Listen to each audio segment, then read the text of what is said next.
Hello friends, daily dictation के लिए channel को सब्सक्राइब कर लें और डिक्टेशन पसंद आए तो उसे लाइक करें और अपने दोस्तों में शेयर करें। यह डिक्टेशन 5 सेकंड बाद शुरू होगी।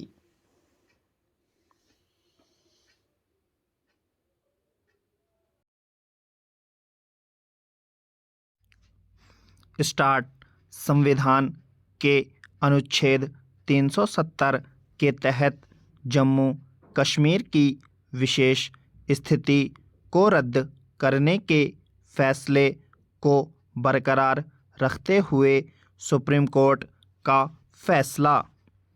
यह न केवल न्यायिक सम्मान का प्रतिनिधित्व करता है बल्कि संघवाद, लोकतांत्रिक मानदंडों और कानूनी प्रक्रियाओं की पवित्रता पर न्यायालय के ज्ञात पदों से पीछे हटने का भी प्रतिनिधित्व करता है। यह निसंदेह सत्तारूढ़ भाजपा के लिए एक राजनीतिक प्रोत्साहन है और अगस्त 2019 में कश्मीर से उसका विशेष दर्जा छीनने और उसे अन्य राज्यों के बराबर लाने के उसके दुस्साहसिक कदम का समर्थन है। हालांकि यह भी एक फैसला है कि संघीय सिद्धांतों की तोड़फोड़ को वैध ठहराया जाता है। ऐतिहासिक संदर्भ की सराहना करने में विफल रहता है और संवैधानिक प्रक्रिया को कमज़ोर करता है।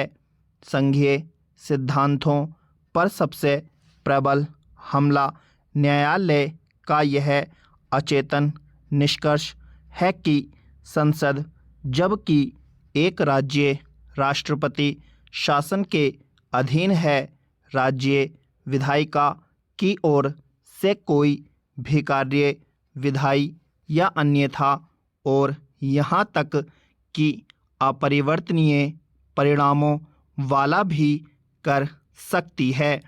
यह चिंताजनक व्याख्या न्यायालय द्वारा प्रतिपादित संविधान की मूल विशेषता को कमज़ोर करने के करीब है और राज्यों के अधिकारों पर गंभीर प्रभाव डाल सकती है, जिससे एक निर्वाचित निकाय की अनुपस्थिति में कई शत्रुतापूर्ण और अपरिवर्तनीय कार्रवाइयों की अनुमति मिल सकती है।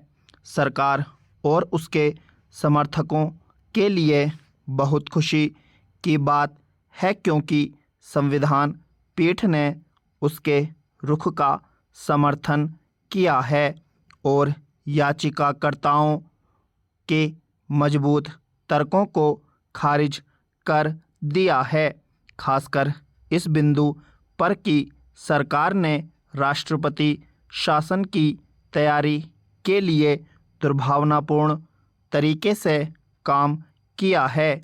जम्मू कश्मीर के किसी भी निर्वाचित प्रतिनिधि को शामिल किए बिना विशेष दर्जे को समाप्त करने का इरादा। राज्य की विशेष स्थिति को हटाने की सत्तारूढ़ भाजपा की दीर्घकालिक महत्वाकांक्षा को प्रभावी बनाने के लिए सरकार ने एक जटिल प्रक्रिया अपनाई थी। यह इसे 2 केंद्र शासित प्रदेशों में विभाजित और डाउनग्रेड करने के लिए चला गया था। इसकी शुरुआत 5 अगस्त 2019 को एक संवैधानिक आदेश के साथ हुई, जिसमें संपूर्ण संविधान को जम्मू कश्मीर में लागू किया गया और कुछ परिभाषाओं को बदल दिया गया ताकि राज्य की विधानसभा अपनी अब भंग हो चुकी संविधान सभा के स्थान पर इसे निरस्त करने की सिफारिश कर सके। जैसा कि मूल रूप से अनुच्छेद में परिकल्पित किया गया था।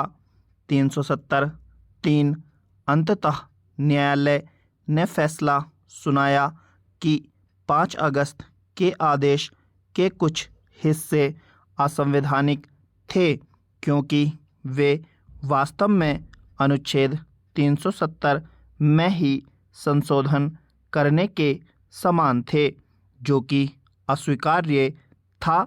लेकिन एक अजीब मोड़ में इसने अनुच्छेद 370 को वैध घोषित करते हुए 6 अगस्त को परिणामी अधिसूचना जारी कर दी और राष्ट्रपति को पिछले दिन की अधिसूचना के कानूनी आधार के बिना भी ऐसा करने का अधिकार दिया गया, जिसमें इसकी वैधता को मजबूत करने की मांग की गई थी। कार्य राष्ट्रपति बिना किसी सिफारिश के राज्य का विशेष दर्जा हटा सकते हैं। न्यायालय ने तर्क दिया है कि 1957 में संविधान सभा भंग होने के बाद भी भारत का संविधान समय समय पर लागू किया गया है और विशेष दर्जा हटाना इसके एकीकरण की प्रक्रिया की परिणति के अलावा कुछ नहीं है।